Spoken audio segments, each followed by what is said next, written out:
नमस्कार मित्रांनो, मी संदीप देशमुख. सर्वांचं मास्टर ब्रेन डीट मध्ये स्वागत आहे. आज आपण एक नवीन टॉपिक वरती चर्चा करणार आहे. त्याचं नाव आहे brain power. Grow your brain power. म्हणजेच काय मित्रांनो, आपल्याकडे ब्रेन किती आहे? तो दोन. किती आहे? दोन. एक उजवा मेंदू, डावा मेंदू, राईट ब्रेन, लेफ्ट ब्रेन. त्या ब्रेन बद्दल आपण प्रथम माहिती घेणार आहोत आणि त्या ब्रेनची क्षमता कशी वाढवायची, म्हणजेच ग्रो युअर ब्रेन पॉवर हे कसं बघायचंय वेगळ्या वेगळ्या भागामध्ये. म्हणजेच आपण राईट ब्रेनची क्षमता कशी वाढवायची, लेफ्ट ब्रेनची क्षमता कशी वाढवायची याबद्दल आपण जाणून घेणार आहोत. तर चला तर मित्रांनो, आपण पहिल्यांदा ब्रेन बद्दल माहिती घेतोय. मित्रांनो, आपल्याकडे हा ब्रेन आहे. ह्या ब्रेन मध्ये दोन पार्ट आहेत. यस. तर एक असतो आपला राईट ब्रेन आणि दुसरा असतो आपला लेफ्ट ब्रेन. याच्यामध्ये काय आहेत मित्रांनो, तर लोब्स आहेत. किती लोब आहेत आपल्याकडे? तर आपल्या ब्रेन मध्ये 10 लोब आहेत. कोणते? तर इकडे बघा, हा 1 2 3 4 आणि 5 अशा आपल्याकडे किती? लेफ्ट ब्रेन मध्ये 5 लोब, राईट ब्रेन मध्ये 5 लोब. हे टोटल झाले किती? 5 + 5 = 10 लोब्स. या 10 लोब्स मध्ये प्रत्येकाची क्षमता वेगवेगळी आहे, प्रत्येकाचं कार्य वेगवेगळं आहे. ते पूर्ण कार्य कसं चालतं या सगळ्यांच्या बद्दल आपण डिटेल व्हिडिओ करणार आहोत मित्रांनो. तर हे जे आहेत लेफ्ट ब्रेन मधले 5 लोब आणि राईट ब्रेन मधले 5 लोब, ह्या सर्वांना 10 लोबची क्षमता जी आहे पूर्णपणे आपल्या शरीराला नियंत्रण करते. तर ती कशी नियंत्रण करते? आपला जो लेफ्ट ब्रेन आहे तो काय असतो? लॉजिकल असतो मित्रांनो. काय असतो? लॉजिकल. आणि राईट ब्रेन काय असतो? राईट ब्रेन काय असतो? क्रिएटिव्ह. काय असतो? क्रिएटिव्ह. हा क्रिएटिव्ह ब्रेन आहे आणि हा लॉजिकल ब्रेन आहे. मित्रांनो, तुमच्याकडे कोणता ब्रेन जास्त काम करतो? खरंच आपल्याला या ब्रेनची क्षमता कशी जास्त आहे, आपला ब्रेन कोणता जास्त काम करतो जाणून घेण्यासाठी मी तुम्हाला शिकवणार आहे मित्रांनो. खरंच माझा ब्रेन कोणता जास्त करतोय हे मला माहिती आहे, तुम्हालाही माहित असणं गरजेचं आहे. कारण आपल्याला आपला ब्रेन जर कोणता उजवा किंवा डावा जर जास्त काम असेल त्यामध्ये जर करिअर केलो तर 100% सक्सेसफुल होतो मित्रांनो. आणि आपल्याला जाणून घेणं गरजेचं आहे की आपला ब्रेन जर राईट कमी काम करत असेल आणि त्यातलं कोणता लोब जर कमी काम करतोय हे जर कळलं तर आपल्याला त्याच्याबद्दल रिमिडीचा वापर करून तो इम्प्रूव्ह सुद्धा करू शकतो, म्हणजेच त्याची पॉवर वाढवू शकतो. तर ती पॉवर कशी वाढवायची तर बघूया मित्रांनो. या या हे जे 10 लोब आहेत ह्या लोबला नाव आहेत मित्रांनो. सायन्स हे सांगतं की हा जो लोब आहे हा लोब आहे प्री फ्रंटल लोब. याला काय म्हणतात? Pre frontal lobe. याला म्हणतात फ्रंटल लोब. तिसरा आहे परायटल लोब. चौथा आहे टेम्परल लोब आणि पाचवा आहे ओसिपिटल लोब. असे 5 लोब आहेत आणि त्या 5 लोबचे 10 काय प्रकार आहेत. हे जे कप्पे आहेत ह्या प्रत्येक कप्प्याला आपल्या शरीरावरती नियंत्रण ठेवतं. तर ह्याचं काम नियंत्रण ठेवण्यासाठी कोण करतो? आपल्याकडे सुद्धा काय आहेत? 2 माइंड आहेत. त्याला काय म्हणतो? कॉन्शियस आणि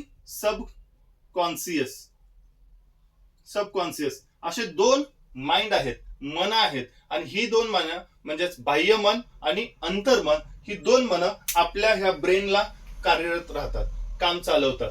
ही जी आहेत ही मन आपल्या जे इंट्युशन आहेत जे 10% आहे ते बाह्य मन आहे आणि 90% आहे हे अंतर्मन आहे. पण आपला जो मन जो 10%चा आहे बाह्य मन हा जास्तीत जास्त काम करतो. मित्रांनो, मी म्हणलेलं की लॉजिकल ब्रेन कसा ओळखायचा, क्रिएटिव्ह ब्रेन आहे का हा कसा ओळखायचा.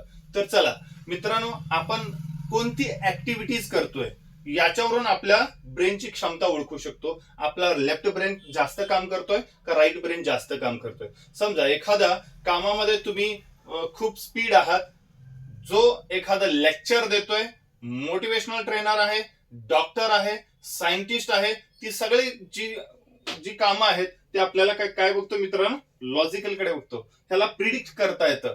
जो व्यक्ती मेडिटेशन मध्ये जातो, मेडिटेशन करतो, व्हिज्युअलायझेशन पॉवर जास्त आहे, योगा करतो, योगामध्ये एक्सपर्ट आहे, तो त्याचा मित्रांनो काय आहे तर क्रिएटिव्हिटी त्याच्याकडे जास्त आहे. तर अशा पद्धतीनं आपण आपल्या ब्रेनची माहिती आपल्याला इथून भेटू शकते. आणि आता जर आपण बघणार आहोत की ब्रेनची पॉवर कशी वाढवायची. मित्रांनो, ब्रेनची पॉवर कशी वाढवायची, तर ही जी ब्रेनची पॉवर आहे ह्या लोब मधली आपण वाढवण्यासाठी वेगवेगळ्या गोष्टींचा आपण वापर करू शकतो. पहिला आहे, आपण काय बघतोय, लॉजिकल म्हणजे लेफ्ट ब्रेनची पॉवर वाढवण्यासाठी काय करायचं. नंबर 1 तर काय करू शकतो, नवीन नवीन गोष्टी आपण शिकल्या तर त्यातून आपला लेफ्ट ब्रेन इम्प्रूव्ह होऊ शकतो. दुसरं आहे सॉल्व्ह फझल्स. वेगवेगळे फझल्स आपण जर सॉल्व्ह केले तरी सुद्धा आपल्याला लेफ्ट ब्रेनची क्षमता वाढवू शकतो. थर्ड आहे रीडिंग द बुक्स. आपण बुक्स वाचले तरी सुद्धा आपल्याला लॉजिकल ब्रेन जास्त होऊ शकतो. तर एक्सरसाइजेस करायचे, आपल्याला वेगवेगळ्या एक्सरसाइजेस केल्या तरी सुद्धा आपला लेफ्ट ब्रेन जास्त वाढू शकतो. मॅथ्स फन ऍक्टिव्हिटीज, गणिताच्या रिलेटेड जेवढ्या पण आहेत लॉजिकलच्या रिलेटेड, जसे की चेस खेळणं, रुबिक क्यूब सॉल्व्ह करणं, ह्या सगळ्या गोष्टी आहेत त्या लॉजिकलच्या रिलेटेड म्हणजेच लेफ्ट ब्रेनच्या रिलेटेड आहेत. तर मित्रांनो, एन्जॉय गेम्स. जर गेम्स आपण जर खेळलं तर गेम्स मधून सुद्धा आपला लेफ्ट ब्रेन इम्प्रूव्ह होऊ शकतो, त्यातील न्यूरॉन्स ऍक्टिव्हेट होऊ शकतात. तर आपण बघतोय राईट ब्रेन साठी सर्वात महत्वाचं जे साधू संत करतात आणि ते काय करतात तर सर्वात जास्त मेडिटेट करतात, रिलॅक्स होतात, एका जागी बसून ध्यान करतात आणि त्या ध्यानातून त्या मेडिटेशन मधून आपली क्रिएटिव्हिटी जागृत होते, न्यूरॉन्स तिथील जागृत होतात. म्हणून मित्रांनो, ब्रीदिंग इन आउटने सुद्धा काय होतं, आपली क्रिएटिव्हिटी जागृत होते, राईट ब्रेनची क्षमता वाढू शकते. तिथून पुढे मित्रांनो, स्लीपिंग थेरपीज. काही मित्रांनो याच्यामध्ये आपण मिड ब्रेन मध्ये एक भाग आहे स्लीपिंग थेरपीज, त्या थेरपीज मधून सुद्धा आपला राईट ब्रेनची क्षमता वाढू शकते. त्यातून आहे व्हिज्युअलायझेशन पॉवर. आपण इथं बसून अमेरिकेमध्ये जर काय चाललंय हे जर बघायचं असेल तर आपली व्हिज्युअलायझेशन पॉवर जर जास्त असेल तर 100% मित्रांनो आपल्या राईट ब्रेनची पॉवर वाढेल आणि आपण इथं बसून जगामध्ये काय चाललंय हेही बघू शकतो. पण तितकी आपली क्षमता वाढलेली असायला पाहिजे, तेवढे आपले न्यूरॉन्स वाढलेले असायला पाहिजेत. तर त्याच्यानंतर आहे रिड्यूस स्ट्रेस. शांत जागेत बसून आपल्या मनाचा ट्रेस जर आपण कमी केला तर 100% मित्रांनो आपला ब्रेन क्रिएटिव्ह होऊ शकतो. लिसनिंग म्युझिक सर्वात महत्वाचं आहे. लिसनिंग म्युझिक आपण जर गाणी ऐकायला शिकलो तरी सुद्धा आपला राईट ब्रेन जास्त काम करतोय. तर यातून आपल्याला एवढं समजेल की मित्रांनो, आपल्याला राईट ब्रेन आणि लेफ्ट ब्रेन हा जो ब्रेनची जी पॉवर आहे हे वाढवण्यासाठी वेगवेगळे फूड सुद्धा खातात.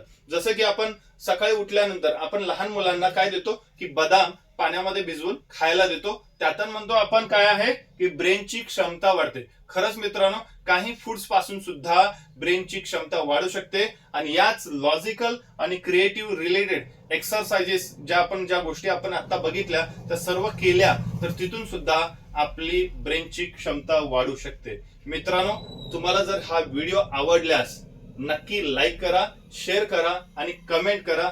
तुमचा संदीप देशमुख. परत एकदा नवीन व्हिडिओमध्ये पुन्हा भेटूया. नमस्कार.